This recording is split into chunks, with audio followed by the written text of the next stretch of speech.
Call the Oglesby City Council meeting to order. Albright, absent. Cullinan? Here.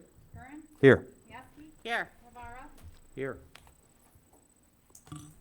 Pledge of allegiance. I pledge allegiance to the flag of the United States of America and to the republic for which it stands, one nation, under God, indivisible, with liberty and justice for all.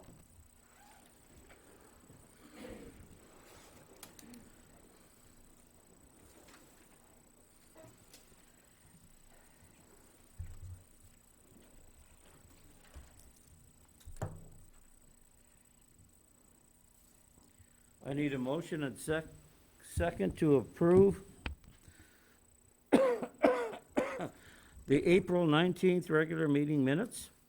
I'll make a motion to approve the minutes from the April 19, 2021 regular meeting. I'll second. Cullinan? Aye. Curran? Aye. Mieski? Aye. Rivera? Aye. Public comments on agenda items only. You gonna? Please go to the podium, state your name. Is this where I'm swearing in, or? You're not sworn in, just state your name for the record Mark. and, Mark Yeah. Featherstone, Ameren Real Estate. okay? That's all. Do you want to address the variance request? Oh, yes, so we have, 3 variance requests tonight. The first is, to allow, this is out of Article 14-6-2, or -12C. This is a request, to allow for an 8-foot front yard fence. Current variance, or the current, code calls for a 6-foot. I believe the fence would be 7 feet with an additional 1 foot, barbed wire surrounding. Which also needs a variance. Right. So that brings me to the second variance. That's a request, to allow for barbed wire. Currently it does not allow barbed wire. The third is, I'm sorry, that second was Article 14-6-12D4. And the third variance is Article 14-2-3E2A, and that's a request, to allow for a 46% lot for the substation footprint. Essentially, the entire substation footprint is considered outdoor storage, which you're not allowed. I think it's 20. I don't have it down here what the allowable percentage is, but it's 20. Okay. And this is for, so these variances are for what Ameren is calling the Corbin substation. And it is a new substation. It's going to be funded, operated by Ameren Transmission. We'll have, is obviously related to the current substation, would be next to it. It will feed the existing substation that is there now, which is a distribution substation that feeds the city. This is, again, it's going to be 138 kilovolts, 138,000 volts. And there are no step-down voltages, so it's 138, and there'll be a series of switches and other relays and things inside. It's going to have a control enclosure that will house all the smart technology. It's going to sit on about 7 acres, and it will be right there off of on Columbia, so its access will be on Columbia. And that's. And there's a special use request too, Mark, to allow for a major utility construction and then M1 just. Correct. Yep. Anything else, Mark? That is it. That, the new switching station is gonna come in at 138, and then it's gonna step down to 34.5 to feed us. No. It will have no step downs. So it will feed what is there now. So the current substation is what we call a bull, which is when you have high transmission voltage above 100,000 is what we consider transmission. Transmission voltage coming in, transmission voltage going out, and then distribution voltage step down, and that's what you have now, that's your feed. This substation is a part of that, but it's gonna be just transmission voltage. So, Transmission so and- this new substation is gonna be 138 only. Correct. So does it step down at the existing substation across the street or next door? It does currently, yes. And Is- it will continue. Is that why there's no bathroom structures inside of it, because of the voltage size? That it doesn't because I believe the other one, which is smaller, has bathrooms and different facilities inside, is that correct? Just, I think different, I can't speak to the other one, it was done, it was constructed years ago, and at that time, they may have, actually didn't know, I was not aware that it had bathrooms in it, I've not been to it.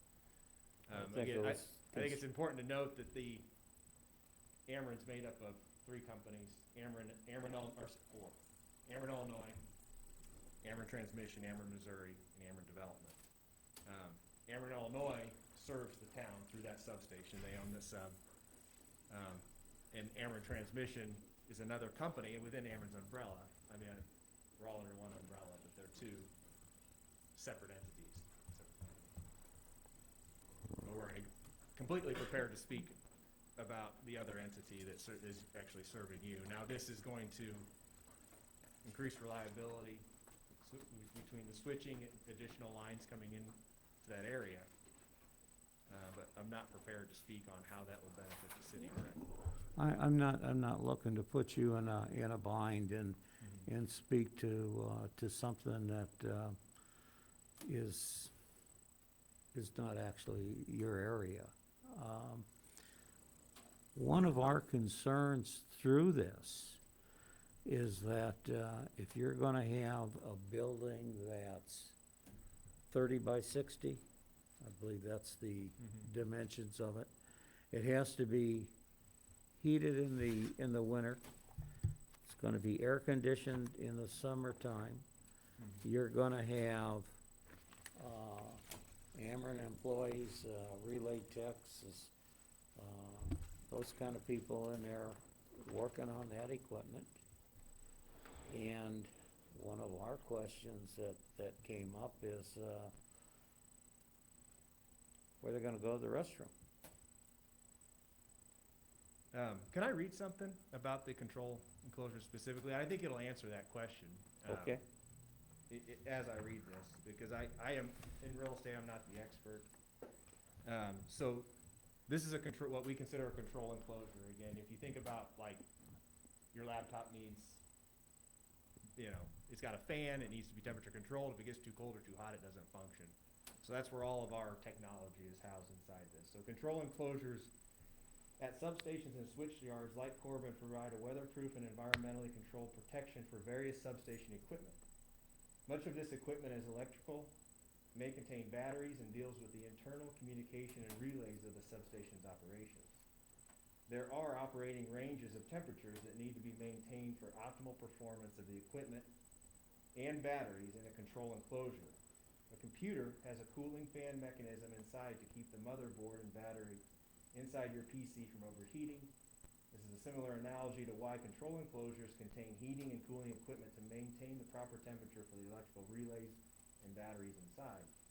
No restrooms are needed in a control enclosure that acts as a protective temperature control storage for equipment. Our Ameren coworkers routinely inspect the equipment and run testing to verify that it operates effectively and efficiently, but do not maintain office hours or occupy the control enclosure that would necessitate bathrooms with facilities, as its core function is storage and protection of the equipment. So we're in there like you didn't, maybe inspecting a pole isn't as fair, but we're in there like you'd inspect a substation. Not all substations have control enclosures, but we're in there inspecting them weekly and as needed. We're not going to be there, we're not going to have people there any longer than they need to be. So if we were to have a large project, if we were to upgrade the substation, we would bring in a porta potty likely. We'd need to be doing major improvement, but as just maintaining the substation, we do not have people staffed in there for long periods of time. Does that answer your question, Mayor? You've answered You've answered the question, and I'm very familiar on the amount of time and amount of work that gets done in those buildings. Does anybody else have any questions for him? I guess it's a question I have for the city attorney. Is there other ways that we would, I want to be able to approve what they need to get done, but I want to make sure that we don't table it for the wrong reasons. Because I'm concerned about how this could relate to the study that we've been waiting for about 6 months. Is that a justifiable reason, you would say, to table this, this approval? In fact, I think that's a prohibited reason Okay, to table the approval. all right. Mayor, can I speak to that? Sure. Comment by Jason? We're aware, and I keep saying the same thing, it's two different entities, but it should be, we should be more fluid than that. You know, I should have came in here better prepared the first time last week to talk about this topic of your concern, and your requests that have been put. And without going into a lot of detail, this morning, 7:30, we were trying to find out who needed to be communicating to Oglesby on the distribution side, who's really providing you your power directly. And so I'm going to read, this is an official paragraph here, and we are going to follow up, and I don't think it needs a variance proceeding, and it shouldn't have taken a variance proceeding, quite honestly, for us to be giving you guys the attention on that, for that company. I'm speaking on behalf of, as an Ameren Services employee that does work with our distribution side, not necessarily from transmission, who I'm representing tonight. I represent multiple entities within Ameren. So from a distribution standpoint, would they like to let the city know? We'd like to know more about your concerns with outages and requests or issues with the existing distribution connection to the Ameren Oglesby bulk substation, which is the substation is currently there.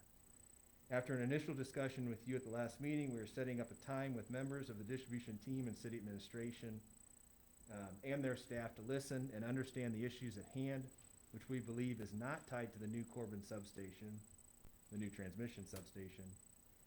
With this in mind, Kenny Bloom, Community Relations Executive, will be reaching out to you to discuss the city's concerns. So Kenny Bloom is who would be identified as your, and I mean, my card will be here. I can I've talked to continue help Mr. Bloom. facilitate getting those talks going. Well, I'll tell you, I do appreciate that, and just because I have this dialogue to be able to have this right now to say, I don't want the city to take an action on something that would be not, illegal or prohibited, but I just want to say my concern is that we have this study out for a reason, because we need to find ways to get increased reliability. So my concern would be that this study would come back and say something like, oh, we can't really facilitate it. We've already solidified our plans for our facility, and we can't change them now. So when I think about it like that, I go, why would I want to be part of approving the plans if it's going to hold us to not be able to get an answer that we really need to be able to get? So because it's something we can't do, I won't recommend to table it then, but I do appreciate the conversation, and I just hope that you guys understand our concerns for what the city really needs to be able to move forward. Can you address his concern about formalizing this approval and then moving forward with this construction, but not then being able to accommodate reliability concerns later? I don't know. Okay. To be, there's different, we're publicly regulated. Do you know what your market cap is right now for your company? 40 billion, 50 billion? Like, what's your company worth right now? Do you know? Actually do not. It's I gigantic, so that's why I'm saying. Depends on whether it's. There's 8 other divisions probably that we're working I know. with. But the reason you can't answer is there's two things at play, the distribution versus transmission. Different, the IEMA process going through with the distribution, transmission. Now, I mean, I'm sure they plan together, but how one would affect the other, I cannot say. No, I appreciate. Mark, I think we both understand each other, and if you could help facilitate some conversations and some things so we can move this forward, would be helpful. I can personally commit to that. Thank you. Mr. You want to come up here and what, if you got a public comment, is fine. Is this a question on? The transmission station you're building, for lighting and speed control, do you have the ability to bring a temperature down for your building only, or do you have to bring a feed from next door to 3400 volts? In other He's words, gonna how- operate at how will at it be 100, fed? 240 in the building. Yeah, so, again, this will not, I think I can answer this technically just by process of elimination. It's not going to have transformers inside of our sub. So naturally, we wouldn't be able to serve. Just like if we had a transmission line and we wanted to put something on it, we couldn't just, we'd need to step it down. It's gonna go to the Corbin sub. It could, it's not out of the question that it would then go to Oglesby and we'd pay. I don't know how that would all work. It would have to go through its natural channel to get the distribution. Let's not get too aggressive here. If you could help facilitate and move some of our issues forward, I'd appreciate it. Yep. Thank you. Thank you. Thank you. Thank you. I need a motion and second to approve bills as presented for payment. I will make a motion to approve bills as presented for payment. Second. Augubright. Aye. Cullinan. Curran. Aye. Mieski. Aye. Rivera. Aye.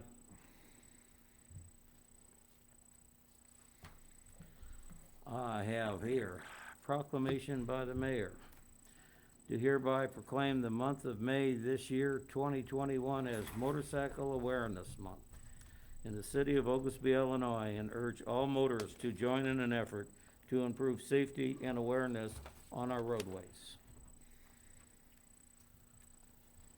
I'll make a motion to approve that proclamation. Oh, thank you. Second? Augubright. Aye. Cullinan. Curran. Aye. Mieski. Aye. Rivera. Aye. Next on the agenda is approve a proposal from John Pohar and Sons Incorporated to demolish the house located at 121 East Walnut Street in the amount of $8,400. Need a motion and second? I will make that motion to approve the proposal by John Pohar and Sons. I'll second that. Augubright. Aye. Cullinan. Curran. Aye. Mieski. Aye. Rivera. Aye. Approve intergovernmental agreement between the City of Oglesby and the Board of Education of Oglesby School District 125. Basically, this was submitted to us it's a reciprocal reporting agreement between the school and our police department, basically to enhance the cooperation, reporting, and communications to improve the flow of information between educators and law enforcement personnel relating to violent or criminal activity by minor students in an effort to rehabilitate the offender, and so forth. So there are a lot of obligations for the school and their reporting requirements to us. Are basically, we have access or have the ability to be able to access the district's digital security cameras that you see out there, which could be very helpful in solving some of our investigations. And on our side, let's see, what did I see? We actually have tried to initiate and instill a communication back with the school system so that we're able to share some basic information regarding juvenile offenders. Do you have anything to add there? Well, there are limitations in here. I mean, first of all, it establishes points of contact between the school district and the city so that, who to call in case of emergency, those are enforcement changes at any time. The chief has the ability to appoint sub-members of that group to do that. That would probably apply more in larger cities than here. This is something that's required under the school code, by the way. So this isn't something that, was just invented by the Oglesby School District. In fact, the state's attorney's offices of 3 counties cooperating and securing this agreement. and then tendered it to the school districts, who have tendered it to each of the municipalities involved. Oglesby's one of the few that hasn't responded yet, so the school district's quite anxious to get this resolved, as they're under some legal mandate to do so. Okay. It really is a sharing information, as you pointed to, Carrie, about them being able to share student information and things. There are protections in here that cannot be disseminated by the police department. It has to be kept very private. But the whole point is to allow them to act and act quickly, particularly in the event of an active shooter or something, so that they can move on things. And I read the whole agreement. I had one of my partners who specializes in liability concerns read it. Neither one of us found any objection to it. We looked at the statute that mandates it as well. The only thing in here that has any semblance of concern to me is that it has an indemnification provision that says you can't sue each other. So if there was somehow a violation of this agreement, you would be able to sue the school district. They would not be able to sue you. It's there to foster the sharing of information, not to point fingers at each Gotcha. other in the event of a disaster. So if there are no questions, I'd like to make a motion to. Carrie, Oh, just excuse me. before you make the motion, I'm a little disappointed in the superintendent. If we had a problem, he should have, been talking to us. Let's get it addressed and let's get the thing, moved forward. Why he didn't do that is beyond me, but it's a good move, so I'll entertain a motion and second. I'd like to make a motion for the approval of intergovernmental agreement between the City of Oglesby and the Board of Education of Oglesby School District Number 125. Second. Augubright. Aye. Cullinan. Curran. Aye. Mieski. Aye. Rivera. Aye. 10 on the agenda is to excuse me, the approval of the 2021-2022 Oglesby Facade Program. All right, I will make a motion to approve the 2021-2022 Oglesby Facade Program. Second. Augubright. Aye. Cullinan. Curran. Aye. Mieski. Aye. Rivera. Aye. Next on the agenda is number 11, review and accept bids from R.B. Crowder Company, Morris, Illinois, for the Dickinson House roof in the amount of $43,600.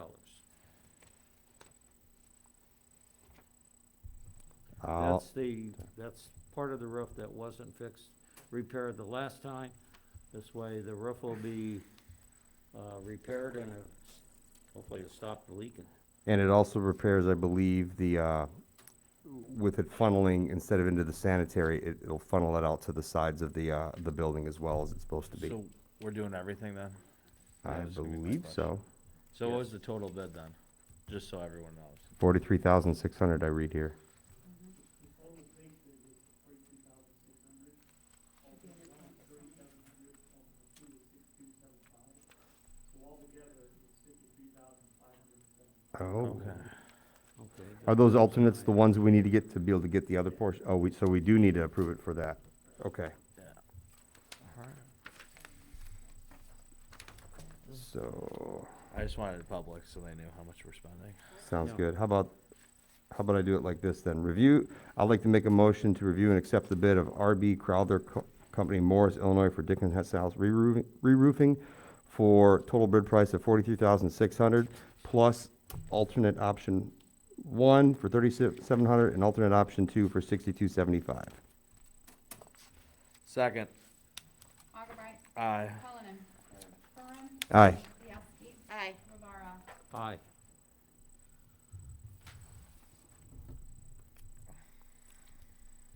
Approve recommendation from the zoning board and planning commission in regards to amending zoning maps and variances for GTI. If I'm not mistaken, this is the land just north of GTI between GTI and Love's. Yeah, I think we're changing it from M2 to M1, or is it the other way around? M1 to M2 is what it is, basically. That was just the zoning board, correct?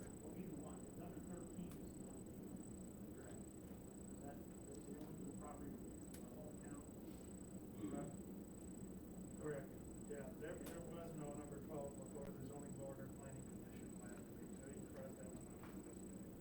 But number 13 was, and that was solely to change it from M1 to M2 to allow for the expansion of GTI in the future, because that type of facility is not allowed in an M1. You know what? So we're on 13 then, right? So 12 is actually should be voided.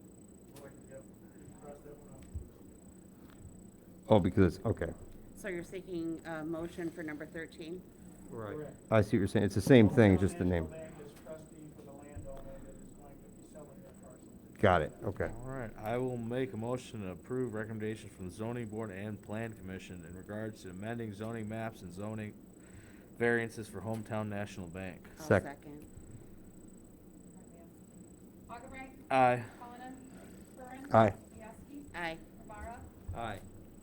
Just so you know, we will be back here talking about GTI at some point in the future. They're gonna need to ask for a special use permit to operate that facility in an M3 zone. And they're gonna want some fencing variances and stuff, and maybe parking variances as we move forward. But that's gonna come. Okay. Okay, we go down to approve recommendation from the zoning board and planning commission in regards to the zoning map and zoning variances for Ameren, Illinois. Oh, we're 14 We're first. 14 now. I'm sorry. I jumped. Okay, I'll correct that. It's my error. Approve recommendation from the zoning board and planning commission in regards to amending zoning maps and variance ordinance for RJS Investments LLC. And that's the property on Sunset. Correct, at the south, west corner of Heritage. It's the only one in that line that has not been rezoned. So there was a request made by RJS Investments to rezone that from R1 to U2, and that was recommended by the planning commission. I'll make a motion to approve recommendations from the zoning board and plan commission in regards to amending zoning maps and zoning variances for RJ Investments LLC. Second. Augubright. Aye. Cullinan. Curran. Aye. Mieski. Aye. Rivera. Aye. Okay, now we get to this one. Approve recommendation from the zoning board and planning commission in regards to amending zoning maps and zoning variances for Ameren, Illinois. I'd like to thank Mr. Featherstone for his comments earlier and stuff, and continue to be able to work with us. I hope we can continue to foster good stuff, so I appreciate that. I'd like to make a motion to approve recommendations from the zoning board and plan commission in regards to amending zoning maps and zoning variances for Ameren, Illinois. Second. Augubright. Aye. Cullinan. Curran. Aye. Mieski. Aye. Rivera. Aye. Place on file 1162-051721, an ordinance appropriating funds for the ADA curb ramp improvements in conjunction with the milling and resurfacing of IL 351/71 Walnut Street to Lone Star Cement Railroad Bridge in Oglesby, and Illinois 71 from Illinois 351 to the Vermilion River. So what this one is, I've been trying to slow this down as long as I can, because I'm trying to get this Rebuild Illinois grant for the road there.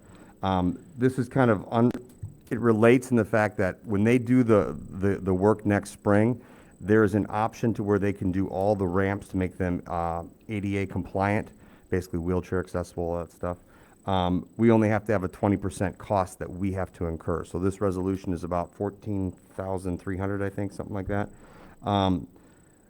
So I will tell you, I just got word that the Rebuild Illinois grant results have got slid even further. So this is going to make it even more complicated for us to try to get that entire water line solved prior to them getting the work done. Unless I can get them somehow to delay more, which I've requested and requested and requested. But as of right now, they're scheduled to do the work in April of next year. So, any questions on the ADA ramp stuff? All right, I'd like to make a motion to place on file 1162-051721, an ordinance appropriating funds for ADA curb ramp improvements in conjunction with milling and resurfacing of Illinois 351/71 Walnut Street to Lone Star Cement Railroad Bridge in Oglesby, and Illinois 71 from Illinois 351 to the Vermilion River. I'll second. Augubright. Aye. Cullinan. Curran. Aye. Mieski. Aye. Rivera. Aye. The appointment and reappointment of individuals to fulfill positions within city boards, commissions, committees. That we have some reappointments. Planning Commission, reappoint Karen Watson and Jim Clinard. Park Board, Billy Walters. Design and Review Board, Karen Watson and Ken Fisick. Police Pension will be Hugo Gonzalez, Mike Margris, Bob Stone, and Corey Vanchak.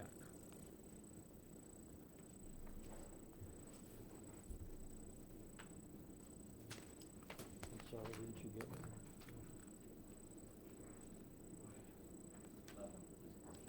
Are you looking for a motion? Yes. I will make a motion for the appointment and reappointment of those individuals to fill positions within city boards and commissions and committees. Second. Augubright. Aye. Cullinan. Curran. Aye. Mieski. Aye. Rivera. Aye. Next on the agenda is consider request of Kevin and Phyllis Marzetta to vacate northernmost portions of Bennett, Swift, and Hazen Avenues in the city of Oglesby. And,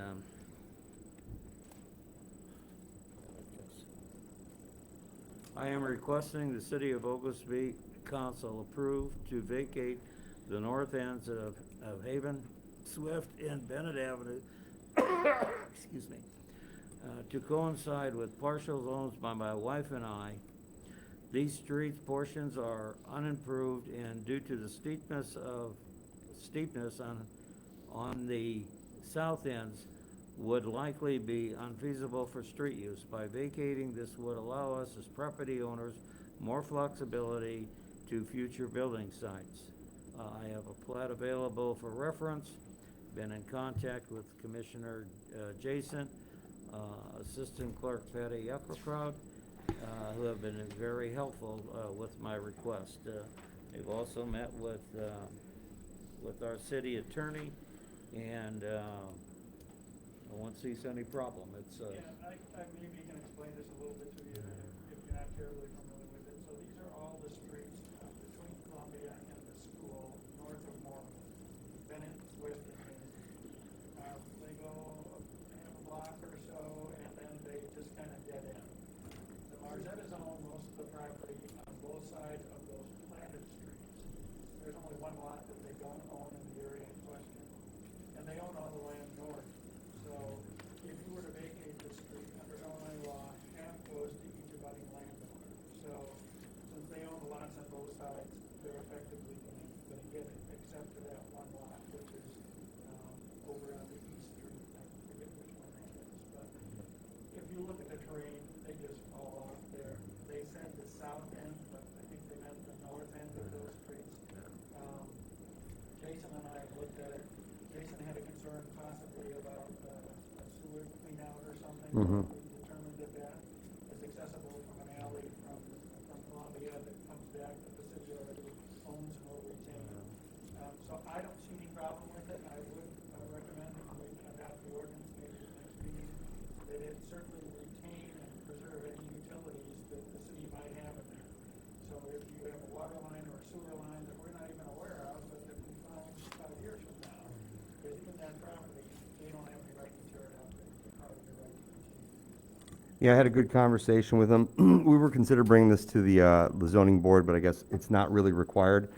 If you take a look at those streets, right, they look like they just end. However, if you look at a plat map dated back from 1915, these streets were designed to continue even more north than that, down this steep embankment of a hill. There wasn't a hill back then, though.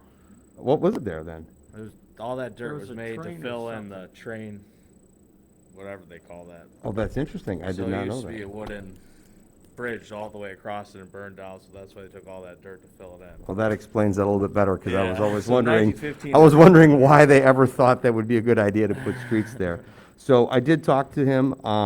If there's any easements that we needed to maintain or anything like that, we were gonna do that. He has an access from the road on 251 right before the bridge that he plans on putting a nice house down there and stuff like that. I see no reason not allowing him to do this, so. So I guess we're gonna put that on thing to be able to take action at the next meeting, I assume? We'll get an ordinance ready if the council Okay. approves. Anybody have any questions, concerns about that before? I didn't think so. Okay. Need a motion and No, you don't need to do anything on it for now, Don. We'll, get an ordinance ready for the next meeting. Doesn't seem like there's okay. gonna be any concern about it.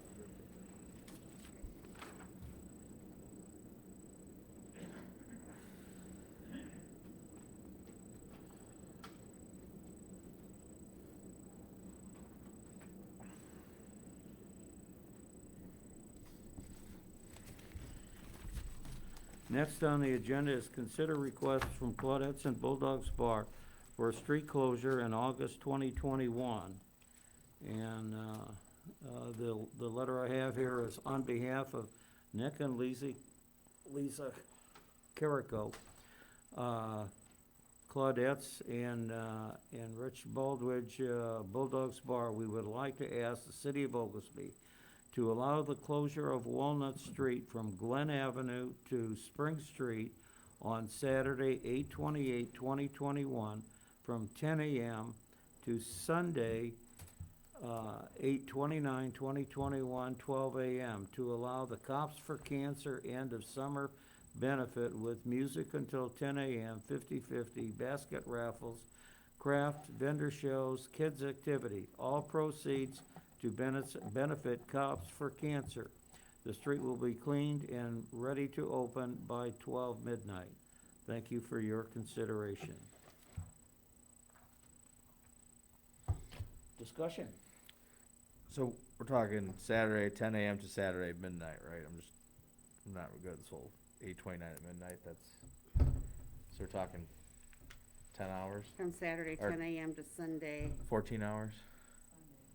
yeah, Sunday to midnight, on Sunday Sunday. midnight.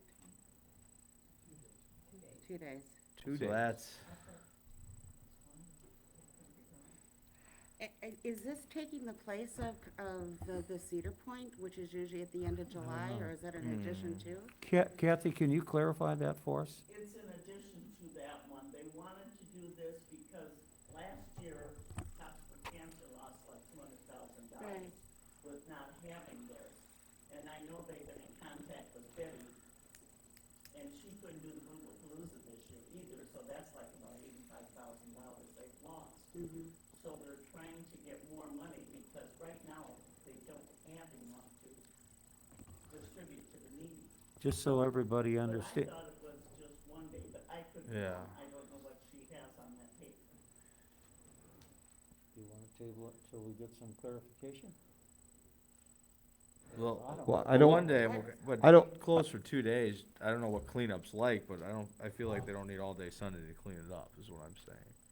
And if it was not the main street of Oglesby, I wouldn't be that worried about it, but that's why I'm asking if I it's thought 2 it was days. just till midnight, and they would have it done by then, but I could be wrong. Yeah, I think we need clarification regarding the 1 day versus 2 days. Especially if you're gonna grant it, you need to know what. We need to know. Definitely. So, Yeah, closing Walnut is a bit of a, in the past, we've closed the side streets for them to be able to do stuff, but if we're gonna close Walnut, for a 2-day process over a weekend. I'm seeing Saturday, August 28th at 10 a.m.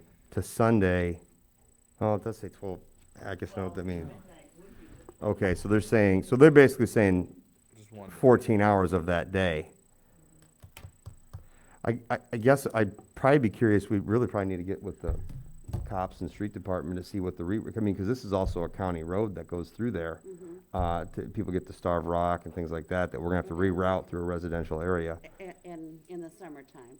Yeah, Let's, we should probably look into that before we, yes. I don't wanna wait too long for them, because I mean, if they're trying to put together a charity organization, they do need some leadway. And it's a good organization Yeah. that has benefited, many people in this area have benefited from it, so I'm a big advocate of Cops for Cancer. I would think we need to probably at least just find out what the impact is to traffic and residents for rerouting, because we're gonna have to reroute through residential areas then for that day Would it be, essentially, right? would it be proper to, I think we've rerouted through the side streets when they closed it for the city functions, when we've had vendors here, we've had to reroute the side streets. When we had it closed down here, from down to Shimroll up to City Hall, it was closed for quite a while. No, 2 weeks shouldn't matter. What was that closed for? We have enough side streets. During, August days a few years ago. I we had vendors. tell you what, why don't we just table it to the next council meeting, so everybody knows what we're doing, nobody has a better understanding, and then we could go forward.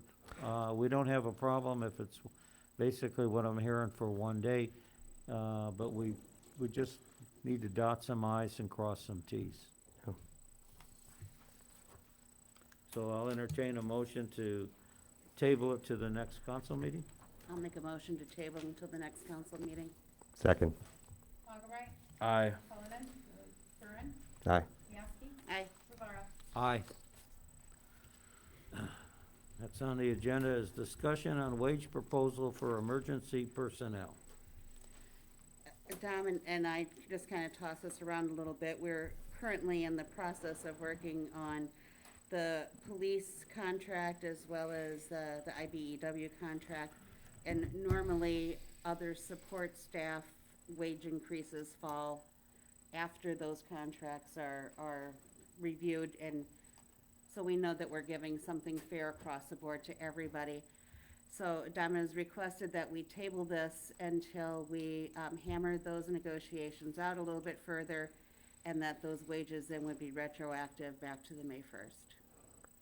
I was under the impression that we were gonna do the union contracts that we have pending right now, and then we were gonna look at that ordinance that we have that's been outdated for a few decades, which talks about a wage, I think, what does it say, a wage committee? Wage and Salary Committee, that's us. So are we saying that we want to table this to talk about wage proposals amongst ourselves, or table it for a committee once it's established? We are the committee, We I are the believe. We are the committee, is that what it says? Yeah. We just have another name, It that's fine. it says it's comprised of the council. So we're gonna have a committee meeting of so really it's just a Yeah, special, it's a another council special meeting. meeting is what it Yeah, is, exactly. okay. All right, Okay, Or a closed session. okay, but we're gonna wait for the contract. the union contracts to Yeah. finish, Settled. I would agree. All right, I'll make a motion to table discussion of wage proposal for emergency personnel. Second. Augubright. Aye. Cullinan. Curran. Aye. Miyake. Aye. Rivera. Aye.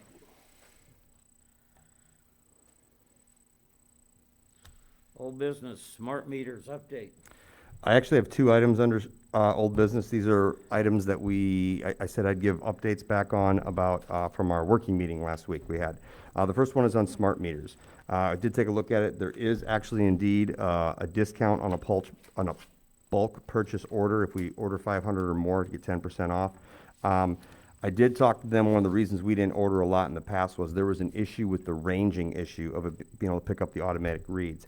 I'm being told that has been solved. I have not had an opportunity to verify that with our lead guy from Test because he's on vacation right now. So I will verify that, and then I'd probably recommend, I'll talk with Tommy about that and maybe put up a purchase order for that. The second one is the billing issue, how it connects to automate the billing. We have a meeting with that looks like it's going to happen on the 17th, so I will have more information on that as we go forward. The other thing is, I said at the last meeting, I went over a whole bunch of street signs that the police department was able to find that is in conflict with our ordinances. And I listed them all off, and I basically said, by the end of this meeting, if I don't get any feedback on anything, we're just gonna go ahead and change all of them as what the ordinance says. After thinking about that, I don't think a lot of people, as many people tune into the working meetings, there's a lot of time for discussion. So I wanted to mention that again. It's not in the minutes yet, because we don't have the minutes for our working meeting done. But if you want to go back and review the video that's on Facebook, that I list them all, it's like a 5-minute spiel or whatever. If you don't have a concern with any of those, I'm going to go ahead and make those changes after the next meeting then. And those are the items I have under old business. Okay, and before we go to the next one, I had a call this morning. Paula Jablonski requests that the daily tickets be held in abeyance.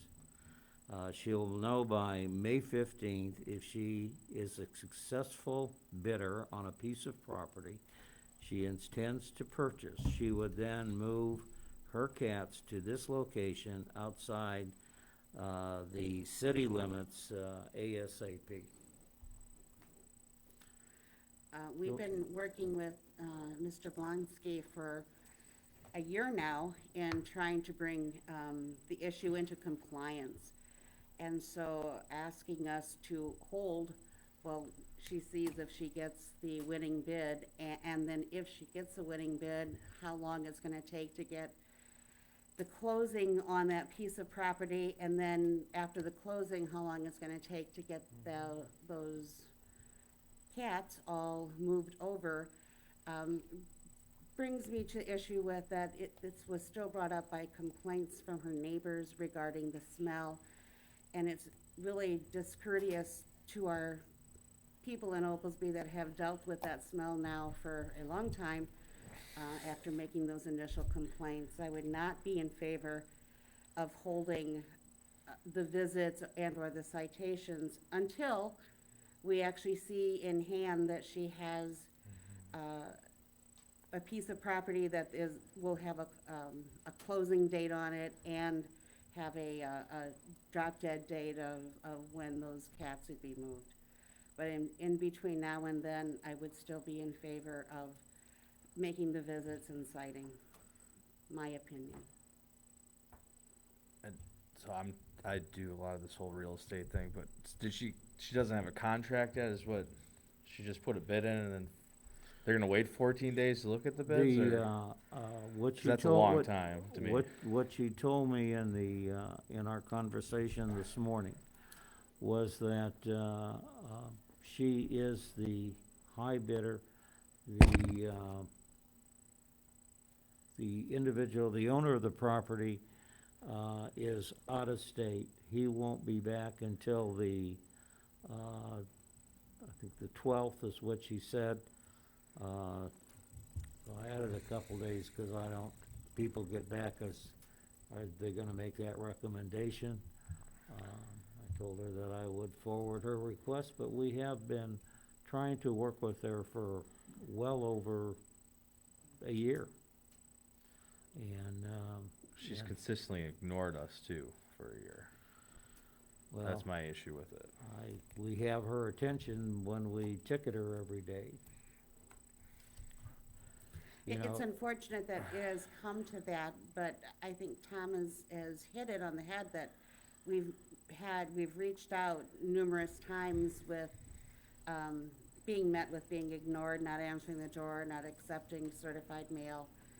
We've tried to work with her, we've had IVAR reach out to her, we've had other entities try to assist with the whole situation, and we've been met with a stone wall basically until now that she's getting the citations.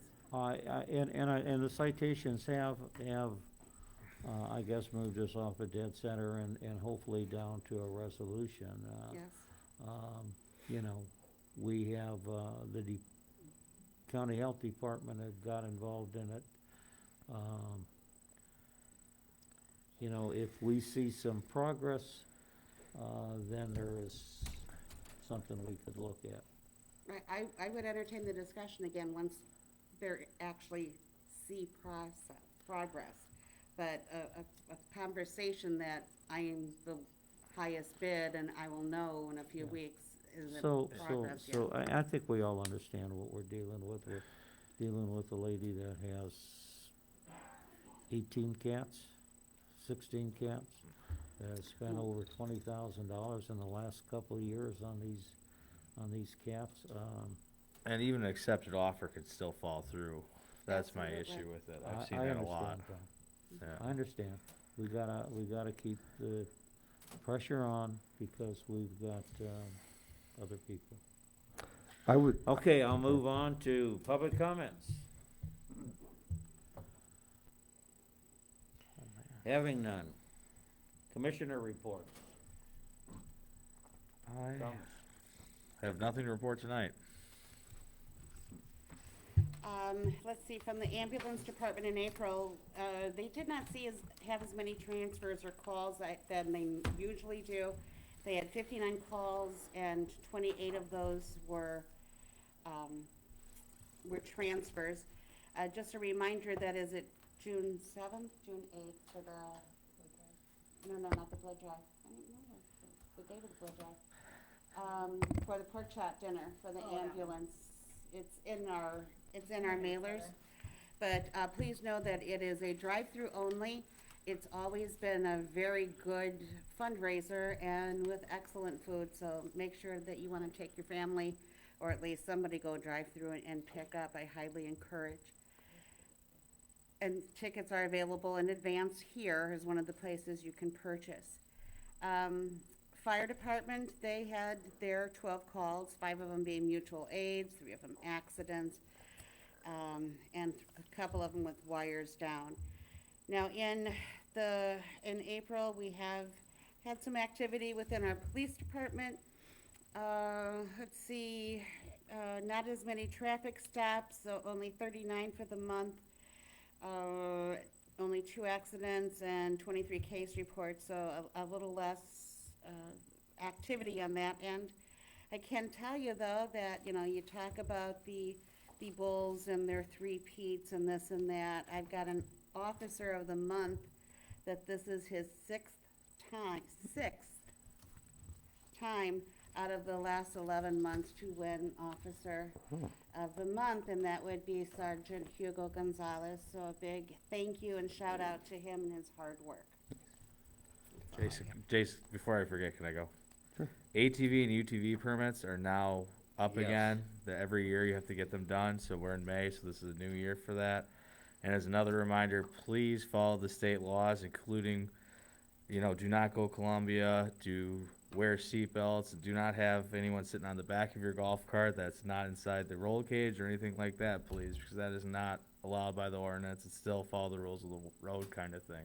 And no Thank you. open containers. Yeah, no open containers. That's pretty much an open. good stuff. All right, only got Oh. 2 items. The first one is the chipping services that we're doing for the first half of the year is being done right now. It'll continue through the 7th. Again, I'll remind you, please, that means on the berm, not on the street, not on the sidewalk, please. As long as they're there by the 7th, we'll get them all picked up. The second thing is I wanted to, this is a 2-parter. Every year we talk about the pool credits that we do.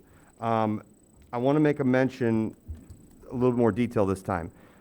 When we redid our ordinance, it was talked about if we were going to put the pool credits into the ordinance. We thought it best to leave it out.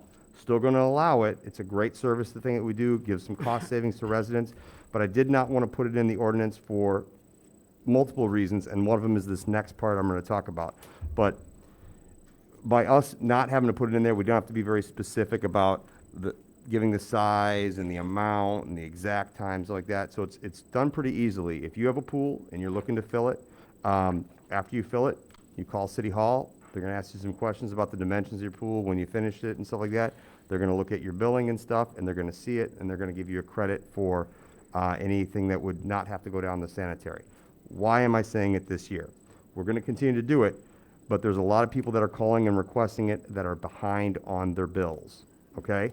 So it's going to be my recommendation that if you are not up to date on your bills, you're not going to get that benefit, okay?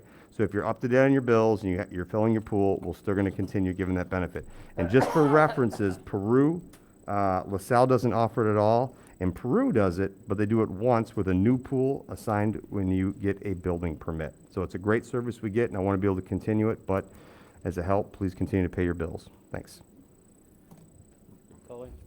Okay, I'd just like to announce that the boys' Little League season starts tomorrow, and the new scoreboard is up at Memorial Park for the girls' softball, and that's all I have tonight. Okay, thank you. I just got a couple things. I'll be honest, I get frustrated sometimes. I don't follow Facebook. But when we have people bash the city that our rates are out of line, they're wrong. I think we are competitive with Ameren and everybody else. What concerns me is that people continue to say my rates are too high. But the city isn't raising your rates. We're not raising ours. It's costing us more to purchase the energy. This thing, and you can't, this thing that we're gonna close all these fossil plants by 2030.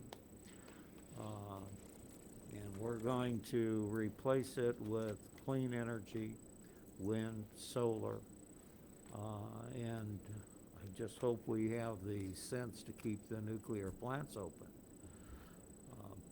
You know, they say right now that we got 17.5% renewable energy. I think that realistically, if you looked at the figures, it's probably about 8%. I don't know how the hell we're going to get to 30% by 2030. And every time that you close baseload plants and try to replace it, it just isn't going to work. We're walking down the road just like Texas did. I understand why Ameren is building these substations, why they're upgrading their transmission line. They're trying to be able to keep the load. That costs money. That makes my costs go up. When I say mine, it makes the city's costs go up. To move, to give you an example, to move a megawatt on Ameren cost me $6. On Mid-America, because they're not affected by so much the closing of the fossil plants, it costs them $3. That's a hell of a difference. And you can't point the finger just at Ameren. You know, I don't want to see Roland brownouts either. I go to these energy meetings and I hear this and I just get frustrated with it. The other thing, I received a call the other day that through the American Rescue Plan, that the city of Oglesby will be receiving $439,706.71. I'd like to make it clear that I haven't received one penny yet. And I haven't received the guidelines on which and how I could spend that money, the city could spend that money. So until we get that, I have no idea. We were awarded $132,000 2 years ago to repair our fire hydrants. The check is in the mail someplace. So, that's all I'll have. I'll entertain a motion to adjourn. Before I forget, dog tags are also up since it's May 1st, so please register your dogs and get them registered again, please. Thank you. Please do. Thank you. Yes. I make a Now I'll motion entertain to a motion adjourn. to adjourn. I make the motion. Second. Augubright. Aye. Cullinan. Curran. Aye. Yasi. Aye. Rivera. Aye. Meeting adjourned, 8 o'clock.